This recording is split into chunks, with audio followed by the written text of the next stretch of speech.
I'm Edie Lush, executive editor of Hub Culture.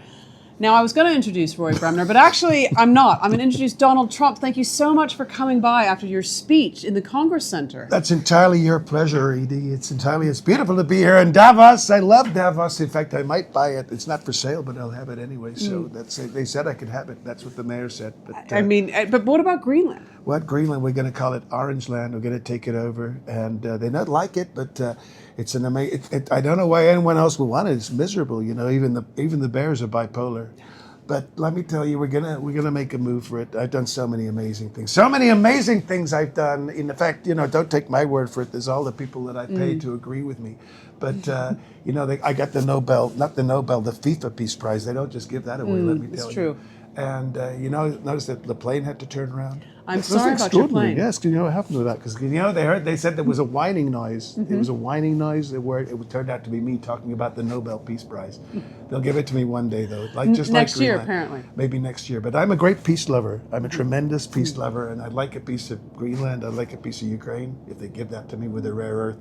And we're going to do it. That's what's going to happen. But we're going to make the planet great again. It was an extraordinary speech, though, wasn't it? It was kind of frightening, I have to say. And a couple of the people I spoke to today ahead of it were baffled.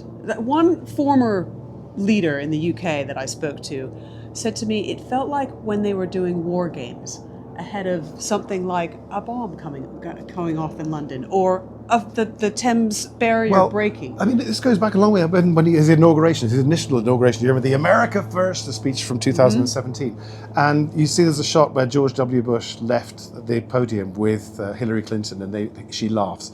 And actually George W. Bush then in 2017, he said, that was some pretty weird, and I won't give the word, but that was back then. But this is now, but it reminded me of what Kellyanne Conway said in 2017 when the spokesman, Sean Spicer, had said he was challenged because Trump said, you had never had so many crowds, there's so many people, more than Obama, they had so many people there. And you could see clearly that there weren't so many. And Sean Spicer doubled down and said that was true. And when he was challenged, Kellyanne Conway just said, well, you know, he's just giving you alternative facts. And I think, and that's the thing about, because he's so beguiling, he's an extraordinary performer. And he sort of hypnotizes people, and you go, you know, it's the biggest, and we've had figures like you've never seen, Edie, figures like you've never seen. The reason you've never seen them is because he's making them up. Yeah, extraordinary. And as you look into it, it is beguiling as a performance, but then you drill down into it, and you know whether the figures are on, like last night he did the speech in America, and whether it's talking about inflation. We got no inflation, but it's at 2.7%. You know, these people dying from fentanyl, and it's much less, and it is just quite extraordinary. And the insults just raining down on his guests. And we said, NATO, you know, we always help out NATO, but I don't think they'd help us. You know, and you think, well, what happened in Iraq and Afghanistan? And he's talking about Denmark and Greenland. And Denmark lost more troops. They lost more soldiers in Iraq and Afghanistan than any other NATO country. And I mean, I don't know if Trump knows that, but he just comes out. But I don't know, these leaders, they're very depressed. I think they've got post-NATO depression. That's what's happening. And we'll see what happens. But it's a mixture. I mean, as a comedian, you're just constantly trying to keep up. It's, you know, like he's going to take over Greenland, he's going to Panama, he's going to turn the Gaza Strip into a giant branch of spearmint rhino, he's going to give up NATO for Lent, he's going to put 100% tariff on Parmesan cheese. I put that in the act about putting 100% tariff on Parmesan cheese. And what was he talking about yesterday? He said, I'm going to put a 200% tariff on champagne because Macron won't join the board of peace. You know what, Edie? I'm bored of peace. I'm bored of peace, and I think I'd like to start some wars, because how can you stop wars if you don't start them? I'm sorry that Keir Starmer isn't here. He's not here. I've stayed at home in England, but I've made it very clear. I've made it very clear to the president. I have made it absolutely clear. I've said to him, you can do whatever you like, and I'm sorry I disturbed you. I think actually this is what we're going to do. The United Kingdom, I know you're disappointed not to get the Nobel Peace Prize, but we in the UK can help. Would you like to win Wimbledon? Just the mixed doubles. We're not being stupid, just the mixed doubles. You and Melania could enter the mixed doubles. But that would mean that they'd have to spend more than an hour in the same place. Melania's not here, though. Melania's not here, no, and nor is Zelensky. Yeah. But I'm not suggesting that they're, but he's in Kiev. I think there's a power cut. But yeah, I don't know if Tony Blair's here, but you do. I don't think Boris Johnson is here. I don't know if I'm here. I'm busy with my fourth child, my ninth child, in fact, because I'm currently repopulating the Conservative Party. Because back home, between Liz Truss and Kemi Badenoch, who's now the Conservative leader in the United Kingdom, between those two leaders, the Conservative Party lost 440,000 members. Goodness. And did I say 440,000? I'm not sure they had that many. Anyway, no, 40,000 members. And so I'm single-handedly repopulating the Conservative Party. That's why Boris isn't here. And the King's not here either, sadly. Well, I can't. I mean, I had to look after Trump back in England. I mean, it's terrible. I mean, I said to Camilla, I said, what am I supposed to do with Donald Trump? He's been accused of sexual assault. He's obsessed with money. He's got no self-awareness, and he thinks he's God's gift. And she said, well, why didn't you introduce him to Andrew? Too soon. Who else might be here? So Tony Blair, I have interviewed Tony Blair. That was back in 2016. That was just before the Brexit vote. Well, he's on the board of peace as well. And have you interviewed David Cameron? I mean, I think he came here, of course. We had a successful time in government. People said, are you going to make the rich richer? Are you going to make the poor poorer? And I think we managed to do both. So I think that was quite good. But it is, I'd not been to Davos before. It is quite extraordinary. Well, funnily enough, as I got here, I knew that Trump was making his speech. So it was rather surreal. The first hour, literally on the train and walking through Davos, I was just listening to that speech, and it was extraordinary, the longest ever. In fact, I think the ice over Greenland has completely thawed, and we're going to make a golf course now. It's going to be Trump Greenland.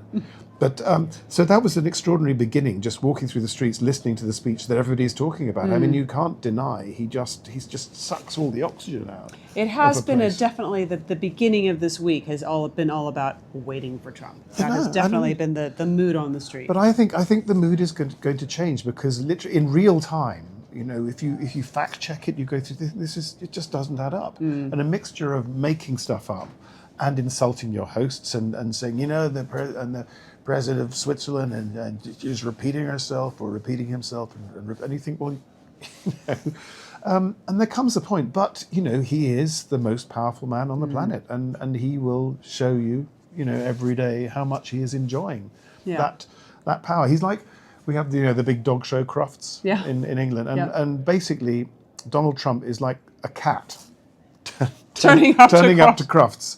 And you say, but this is a dog show. And he goes, so, I'm here now. It's your problem. And it becomes everyone else. And everyone, and you know, but it's, I mean, the world anyway has changed. We've got the rules-based international order has now gone, and we've got 6 men in their 70s.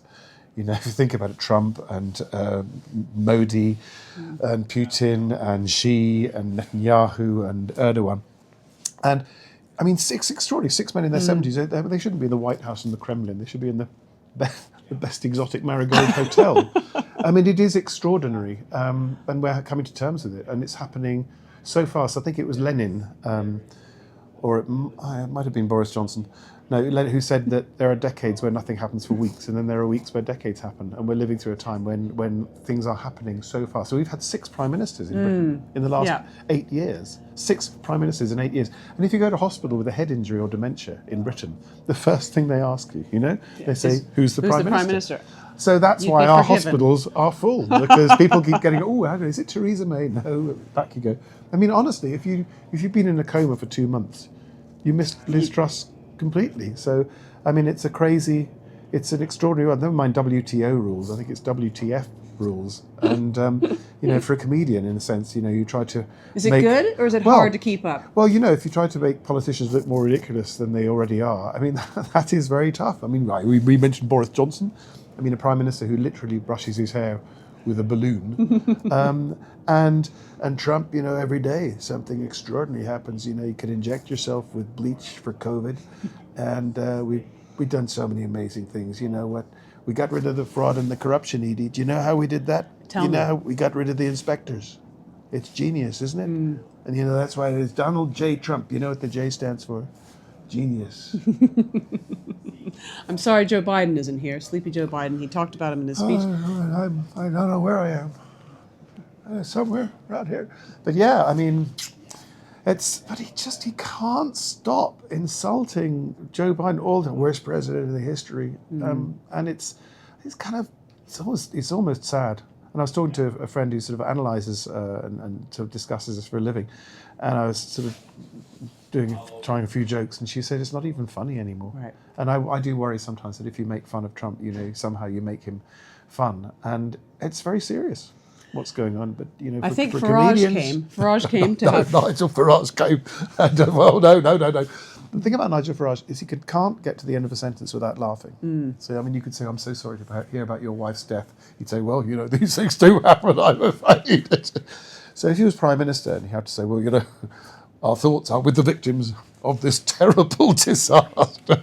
I shouldn't laugh, I really shouldn't. So, I mean, but he, we're looking down the barrel of Farage being Prime Minister in 3 years' time. And I think it's because people are frustrated, and I think the clearest commentators, he's a great communicator, Farage, as is Trump. Yeah. And people who just, even if it's the most simplistic message, people just say they just want to cut through it, and they say, oh right, that's a simple solution. I think they want stuff sorted out quickly.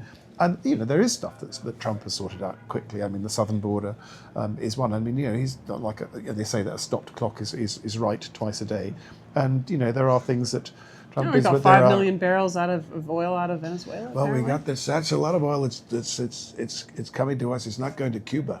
No. Because the great thing is with Venezuela, you buy one, get one free. Because if you knock out Venezuela, you take out Cuba. I think that's what Marco Rubio is hoping. That's what he's hoping. But the thing about Venezuela, you got the president Manjaro, right?